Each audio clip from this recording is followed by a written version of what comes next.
I know that the Bears going into it. I know the Bears aren't a good team. Now, I thought with the departure of Aaron Rodgers, of course, leaving the NFC North, I thought that the NFC North was now wide open.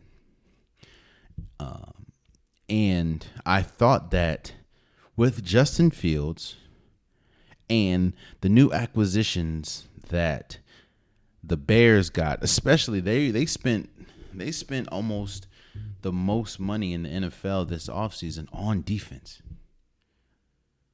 Now, of course, you also have DJ Moore and you have Claypool from last year. You have Commit, the tight end.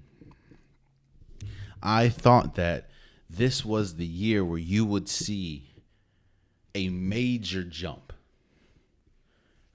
Not just from Justin Fields, but from this entire Bears organization. Because when you have a player like Aaron Rodgers in your division, it kind of it's almost like, especially 2, 3, 4 weeks into a season, you kind of know, all right, we're playing for second. That's not the case now. But I say all that to say the Bears are terrible. In every facet of the game, they're not good. It doesn't seem like they're coached well. It doesn't. Their defense is horrible. Their offense is bad, and we're going to sit on that for a second. Let me first say congratulate the Tampa Bay Buccaneers for beating the Bears 27-17. And I do want to give a shout out to Baker Mayfield. I was incredibly critical of Baker Mayfield coming into the season. But on Sunday, again, the Tampa Bay Buccaneers, shockingly to me, is 2-0. But he was 26 for 34, 317 yards, 1 touchdown. The Tampa Bay defense was incredible on Sunday. And Baker Mayfield was good yet again for another week. So shouts out to them. But I think this game is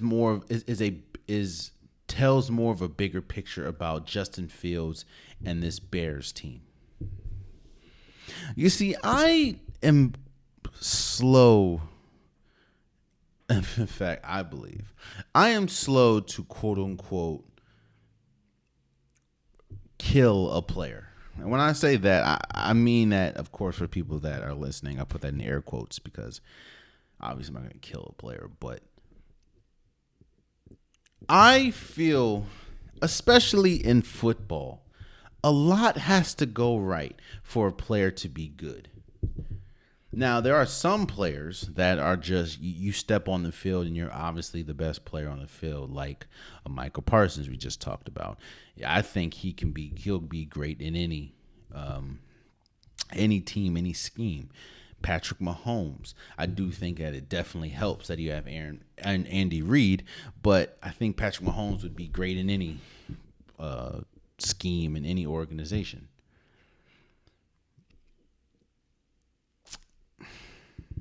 I'm starting to feel like I am wrong about Justin Fields. Now, shouts out to the great Dan Orlowski. I'm not putting alongside with myself, I'm not putting Sunday's loss solely on Justin Fields.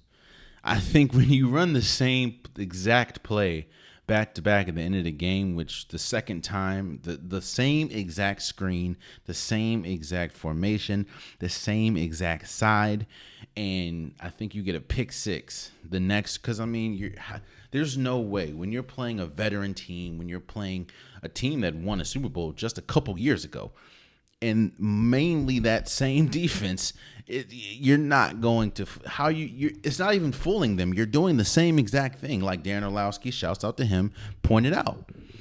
So I'm not putting this loss solely on on Justin Fields. I do think that the coaching staff and his coordinating team has failed him throughout majority of his career. But what I am doing is putting the onus on Justin Fields, or putting what needs to be on Justin Fields on Justin Fields. And that is, Justin Fields has not improved at all since coming into the league. Yes, he's had flashes. But when you're an NFL quarterback, I think almost every single quarterback has had flashes, right?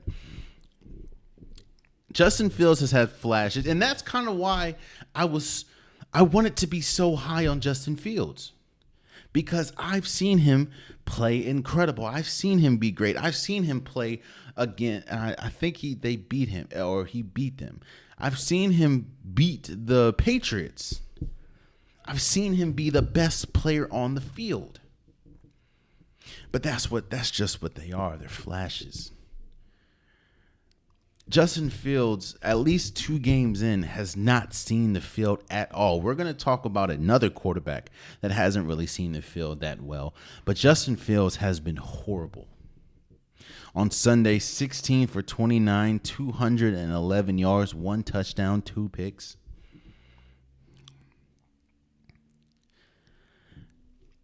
The Bears went out. Again, the Bears as a whole aren't good. They went out and spent most of their money on the defensive side of the ball, and their defense is trash. I'll be real with you. But I think what's more disheartening is I thought we would see in a jump, a leap from Justin Fields, and we've seen quite the opposite. In fact, it looks like through 2 weeks, he's regressed. Stayed the same at best. I don't know. The Bears are starting to look like the same old Bears. Now, I'm talking about the Bears that we've seen in recent history. Not, of course, the Dick Buckets Bears.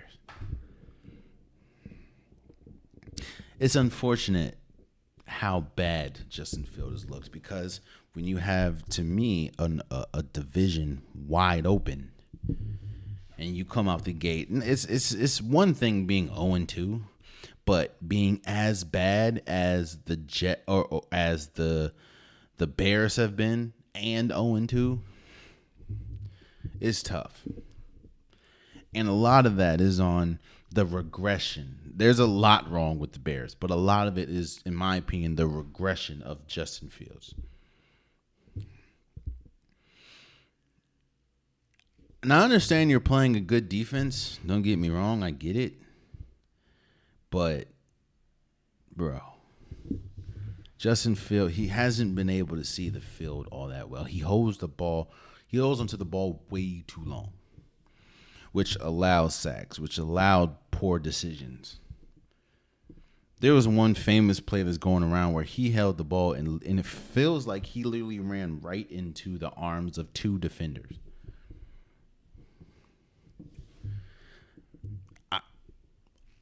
I know it's 2 weeks in, but the hope, the small amount of hope that I had about this Bears team is, I'm not going to say completely out the window, but it's fleeting and fast. Oh, man, you stayed to the end of the video. I appreciate you.